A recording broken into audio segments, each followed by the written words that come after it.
जो हम लोग पाठ की कड़ी में सुने भगवान ब्रह्मा और शंकर के संवाद, जिसमें मोक्ष के बारे में चर्चा है। तो मोक्ष किसको कहते हैं? साधारण भाषा में इसका शाब्दिक अर्थ है छुटकारा, छूट जाना। किनसे छूटना? कौन छूटेगा? कौन बंधा हुआ है? तो हम आप बंधे हुए हैं। हम आप से मतलब जीव है, हम लोग शरीर नहीं है, हम लोगों का शरीर है। परम पूज्य बाबा श्री साई स्वामी जी महाराज कभी कभी कहा करते थे प्रसंगवश कि शरीर को मैं मानना सबसे बड़ा यह पाप है पाप जितने ही संसार में सब पाप का बाप। शरीर हम लोग नहीं, हम लोगों का शरीर है और हम लोग बंध गए हैं। किस बंधन में? तो जबरदस्त बंधन तो पहले शरीर का है। आज शरीर में नहीं होते तो कोई दुख होता? शरीर से निकलने के बाद कोई दुख होता है? अभी देखिए कितनी परेशानी हम लोगों के शरीर में है। कभी कमर दर्द, कभी ठहना दर्द, कभी माथा दर्द, कभी कुछ कभी कुछ कभी कुछ, सब परेशान है ना। किन्हीं को भारी भारी बीमारी हो जाती है, अल्सर कैंसर आदि हो जाता है, लोग चिल्लाते हैं कराते हैं। और यदि शरीर में नहीं रहते तो सारा दुख का कारण शरीर है और दुख से निकलने का माध्यम भी शरीर है। बड़ी विचित्र बात है, परमात्मा की बड़ी विचित्र लीला है। दुख का कारण भी शरीर और दुख से निकलने का भी माध्यम शरीर। तो हम लोग दुख से निकल जाए कब? बहुत लोग तो ऐसा भी सोचते हैं, जैसा कभी सुन रहे थे संत कबीर साहब की वाणी में कि चलो भाई मरने के बाद तो छुट्टी मिल जाएगी, सब दुख से छूट जाएंगे। लेकिन ऐसी बात न संत को मान्य है, न भगवंत को मान्य है, न सदग्रंथ को मान्य है। ऐसी बात नहीं होती है कि शरीर छूटने के बाद आपको मुक्ति मिल जाएगी, ऐसी बात। एक शरीर होता तब तो, यहाँ तो कई एक शरीर है। साधारण मृत्यु में एक शरीर छूटता है जिसको हम आप देखते हैं, इसको स्थूल कहते हैं। लेकिन और शरीर रह जाता है, जिस शरीर का नाम है सूक्ष्म, कारण, महाकारण और कैवल्य। ये चार शरीर रहने पर पुनः कर्मानुसार जीव को नहीं, हम लोगों को कोई न कोई शरीर मिल जाता है। ये चक्र चलते रहता है। इसी चक्र से छूटने के लिए, अपने आप को इससे छुड़ाने के लिए संत लोग कहते हैं कुछ ख्याल में मत रहिए।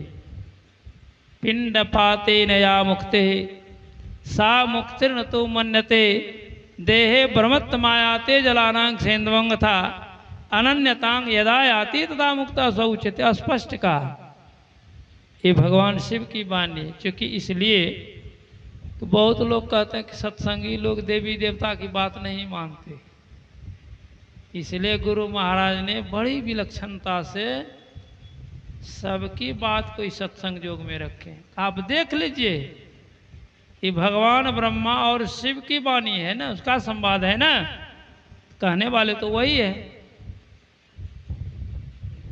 कि मरने के बाद मुक्ति नहीं होती है।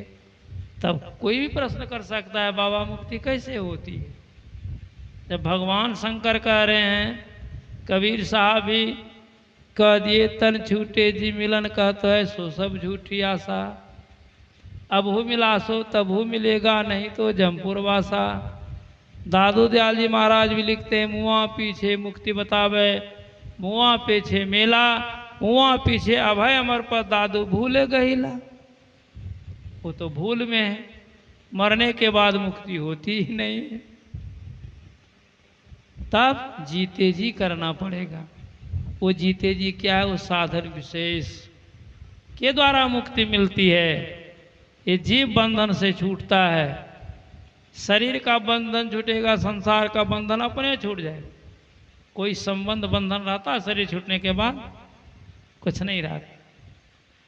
इसीलिए राधा स्वामी जी महाराज लिखा, पहला बंधन पड़ा देह का, दूसर त्रिया जान, तीजा बंधन पुत्र विचारो, चौथा नाती मान, नाती के कहे नाती होवे तब कहे कौन ठिकान, चौलर पचलर सतलर रसी तू लियो बहुतान, तू आया छूटन के कारण तू तो बंधे गढ़े निशान।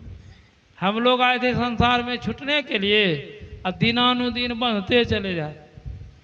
लोग सोचते हैं बेटा हो गया, शादी कर लेंगे, पुतहू आ जाएगी, दुख से छुट्टी मिल जाए। फिर लोग सोचते हैं पोता पोती हो जाता तो दुख से छुट्टी। फिर सोचते हैं, मतलब इच्छा बढ़ती जाती, लोग बढ़ते जाते हैं, दुख भी बढ़ता जाता, छुट्टी कहाँ।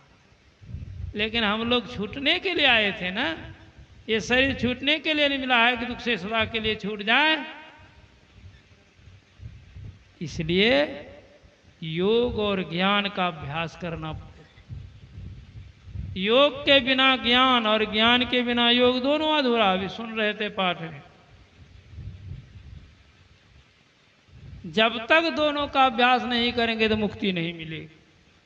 अब योग क्या है, ज्ञान क्या है, जिसका अभ्यास करने से हमको मुक्ति मिलेगी, छुट्टी मिलेगी, दुखों से निजात मिलेगा, इसी को जानना है। संत वाणी बतलाती है, पलटू साहब की वाणी है, मुक्ति मुक्ति सब खोजत है, सबकी खोज है, कोई बंधन पसंद नहीं करता। मुक्ति कहो कहाँ को पाइए जी, कहाँ मिलेगा। मुक्ति को हाथ वो पाँव नहीं, किस भांति से दिखलाइए जी। अरे ज्ञान ध्यान की बात बूझ ही लीजिए, या विधि मन को खूब समझाइए जी। पलटू मुए पर किन देखा, जीवत ही मुक्त हो जाइए जी। मरने पर किसने देखा है, किसी ने देखा है, नहीं देखा, लेकिन जीते जी तो देखा है। इसलिए जीते जी ज्ञान और ध्यान की बात को बूझिए, इसी से मुक्ति मिले। ऐसा क्यों कहा पलटू साहब। हम लोग तो ज्ञान ध्यान की बात रोज करते, लेकिन बूझते नहीं हैं, सुनते हैं, बूझते नहीं। यदि बूझते तो ऐसा करते। आज देख लीजिए, संत महात्मा लोग कहते हैं मरने के बाद मुक्ति नहीं थी, फिर वही करते हैं। ये बूझना हुआ। ध्यान से मुक्ति मिलेगी, ज्ञान से मुक्ति मिलेगी। ज्ञान कहते हैं जानने को, जानिए पहले। इसलिए महर्षि पतंजलि ने ज्ञान को 4 भाग में बांट दिया। पहला ज्ञान है श्रवण ज्ञान, जिसमें हम आप बैठे हुए, यही पहला ज्ञान है। इस ज्ञान में फेल हो जाएंगे, आपको आगे का ज्ञान नहीं हो। बहुत प्रेम से मनोयोग पूर्वक सुनिए। हम लोग आज से सुनते आ रहे हैं, जन्म बीत गया, बरस बीत गया, 60, 70, 80 साल की बात है। बाबा हम तो 80 बरस पहले दीक्षा लिए, 80 साल गुरु है हमारे से, बड़ी अच्छी बात है, खुशी की बात है। लेकिन प्राप्त क्या किया किए, कुछ नहीं। टिट फॉर टैट, जहाँ का तहाँ, जैसा का तैसा। ये फायदा क्या हुआ, ये टाइम पास करने से क्या फायदा हुआ। क्योंकि मनोयोग पूर्वक हमने सुना नहीं, समझा नहीं, जीवन में उतारा नहीं, तो मुक्ति कैसे मिलेगी। इसलिए समझने की, सुनने की बात है। सुनिए, ये पहला ज्ञान है। थोड़ा सा सुनने में भूल हो जाएगी तो लेनी का देनी हो जाए। जैसे कभी आप सुने होंगे, एक आदमी गया डॉक्टर के पास, उनके पिताजी की तबीयत खराब हो गई थी। डॉक्टर ने दवाई दे दी, कहा जा इसको खिला देना, रोग ठीक हो जाएगा, फिर हम आकर देख लें। लेकिन एक बात ध्यान रखना, इस दवाई के साथ पथ में उसको खिचड़ी देना है, दूसरा चीज नहीं, तब रोग ठीक नहीं होगा। कहा ठीक है। वो भोला भाला व्यक्ति था, जब दवाई लेके चला तो कहा ये पथ जो डॉक्टर साहब बतलाए हैं, इसको याद करते जाते, कहीं भूल जाए तो तो शुरू कर दिया। वो क्या कहता है, खा चिड़ी पहले बूढ़। देख लीजिए, बताया था खिचड़ी, अब वहां शुरू किया खा चिड़ी। कहते जा रहा, बढ़ते जा रहा। देखिए नतीजा क्या होता है, सामने क्या आता है। आगे किसान रबी फसल गेहूं लगाया था, चिड़िया सब परेशान कर रही थी उसको, दाना चुग रहा था, भूखे प्यासे म्याज तंग तंग है। इधर से कहते जा रहा, खा चिड़ी खा चिड़ी खा चिड़ी। वो सोचा ही कैसा दुष्ट आदमी है, हम भूखे प्यासे परेशान हैं सुबह से, चिड़िया को भगाने में ये कह रहा खा चिड़ी। लगता यही पैसा दिया है बीज खरीदने के लिए। कहना ये दुष्ट है। आया दो चार मुक्का धरा दिया। कहते बाबू क्यों मारे? कहा क्यों मारे, हम परेशान हैं चिड़िया को भगाने में, ये बाल बच्चे की जीविका है, कर्ज लेकर के बीज खरीद करके बोए है, तुम कहते हो खा चिड़ी खा चिड़ी। कहा बाबू तब आप ही बताइए हम क्या कहेंगे। कहा बोलो उड़ चिड़ी। वो तो अपने हिसाब से नहीं बोलेगा, बोलो उड़ चिड़ी उड़ चिड़ी। अभी थप्पड़ न खाया है, जोर जोर से बोल रहा उड़ चिड़ी उड़ चिड़ी। आगे एक बहेलिया था चिड़िया फंसाने वाला, सुबह से क्या कुसंजोग था, एक भी चिड़िया नहीं फंसी थी। मन तो उसका खिन्न था, इधर से कहते जा रहा था। वो भी जब नजदीक गया तो 5 थप्पड़ खींच लिए। कहा बाबू क्यों मारे? कहा क्यों मारे, मैं परेशान हूं कि एक भी चिड़िया फंस जाए, यही मेरे बाल बच्चे की जीविका है, भूख से पता नहीं किसका मुंह देख करके आए, एक भी चिड़िया नहीं फंसी, बाल बच्चे क्या खाएंगे, और तुम कह रहे को उड़ चिड़ी उड़ चिड़ी। कहा बाबू तब आप ही बता दीजिए हम क्या बोलेंगे। कहा बोलो आते जाओ फंसते जाओ, मार खा रहा है पैटर्न बदल रहा, आते जाओ फंसते जाओ आते जाओ फंसते जाओ। आगे बढ़ रहा है, ऊंची आवाज में ही कहते जा रहा है। उधर से कुछ डकैत लोग शगुन बना करके चोरी करने के लिए जा रहा है। आइए इधर से जोर जोर से कह रहा है आते जाओ फंसते जाओ। चोरबा सब सुनने लगा, क्या बोल रहा है, तो शगुने खराब कर दिया। हम लोग शगुन बना के जा रहे हैं, कुछ सूत्रे, ये तो पहले बोनिए खराब कर दिया। बस चोर वो सब पकड़ करके देना शुरू किया, कोई घुसा कोई थप्पड़ कोई बट।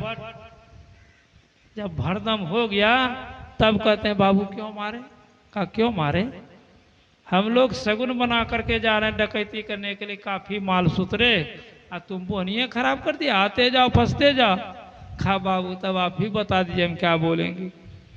कहा बोलो ऐसा काहू को न हो, ऐसा काहू को न हो, ऐसा काहू को न हो। वही शुरू कर दिया। जितना मार खाता है उतना उसका वोल्टेज बढ़ता, आवाज ऊंची होती जाती।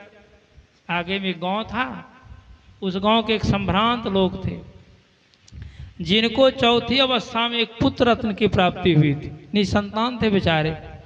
गांव वाले को खुशी थी, क्योंकि धर्मज्ञ लोग थे, स्वाभाविक है, जो धर्मात्मा होते हैं सारे गांव के लोग शुभकामना चाहते हैं, और जो दुरात्मा भले हो गया भले हो गया भले बांझ है। पूरे गांव को लोगों को खुशी थी कि परमात्मा ने कम से कम अंतिम अवस्था में दशरथ जी के तरह एक पुत्र रत्न तो दिया। भोज भंडारा चल रहा था, बारीक लोग उसमें खान पान करा रहे थे, इधर उधर जा रहे थे। ये जोर जोर से बोलते जा रहा।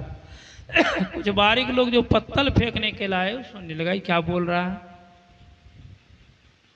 ती तो कह रहा था ऐसा काहू को नो। वो लोग समझ लिया कि इसको जो पुत्र रत्न की प्राप्ति हुई ना, इसको बड़ा कष्ट है, इसीलिए कहते हैं यदि निसंतान रहता तब दुष्ट को खुशी होती। बस वो जुट्ठे हाथ से शुरू कर दिया, बारीक मारते ले गया उनके पास। कहते क्या बात है जी? कहा मालिक देखिए ना, आपको इस चौथी अवस्था में जो पुत्र रत्न की प्राप्ति हुई है, पूरे इलाके के लोगों को खुशी है। ये कैसा दुष्ट है, ये कहता ऐसा काहू को न हो, ऐसा काहू को न हो। मतलब आप निपुत्र रहते तब इस दुष्ट को खुशी होती। वो कहते इसको इतना मार मारो कि खिचड़ी निकाल दो। जैसे कागे का बाबू छोड़ दिया, यही हम भूल गए थे खिचड़ी जो हमारी दुर्दशा हो।